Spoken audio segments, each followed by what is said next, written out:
দাঁড়িয়ে আছি। এমন এক পুকুরে আছে যে মাছগুলা এখনো খাওয়া যায় না। দেশের মানুষ কিন্তু এখনো জানে না যে এই মাছগুলা বিষাক্ত করে খাওয়া যায় না। এই যে গাইস দেখতেই পাচ্ছেন অনেক অনেক মাছগুলা এখানে পড়ে রয়েছে, কিন্তু এই মাছ কেউ নিবে না।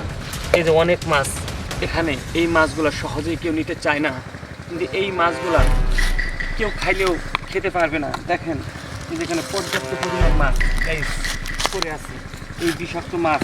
আবার বলতে পারেন যেগুলো কোনো কুখ্যাত না, এগুলো সাজানো কোনো কথাই না, এইগুলা কেউ খায় না। দেখেন আমরা এখন এই পুকুরে নামবো, এই পুকুরে মাছগুলা কেউ খায় না। এই দিকটা আমরা লক্ষ্য করি, দেখি এইদিকে যদি আমরা একটু লক্ষ্য করি, গাইস এই যে এগুলো মাছ একদম অনেকগুলা মাছ পাচ্ছেন পরে রয়েছে।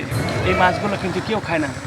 আপনাদেরকে আরো দেখাবো নিচে এই যে দেখেন একটু গাইস, এইদিকে দেখেন, এই দিকটা যদি লক্ষ্য করেন, এই যে একটা তাজা মাছ গাইস, এদিক কিন্তু অনেক অনেক তাজা মাছ রয়েছে, যেগুলো আপনারা বিশ্বাস করতে পারবেন না। এগুলা অনেক অনেক মাছ। আমি একটা মাছ ধরার চেষ্টা করছি, ওই মাই গড, এটা কিন্তু তাজা মাছ একদম।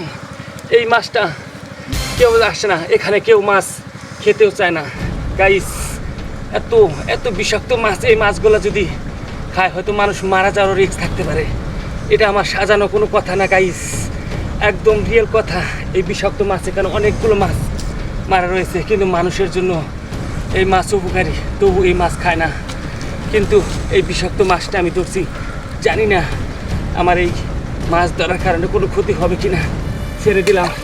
আর যদি এই মাছগুলো আপনারা কেউ দেখতে চান তাহলে আসবেন এই বিষাক্ত পুকুরে। ও হ্যালো ভাই, আমাকে কেউ হেল্প করেন একটু, এখানে উঠতে পারছে না কিন্তু পর্যাপ্ত আচ্ছা আচ্ছা আসতেছে আসতেছে আসো আসো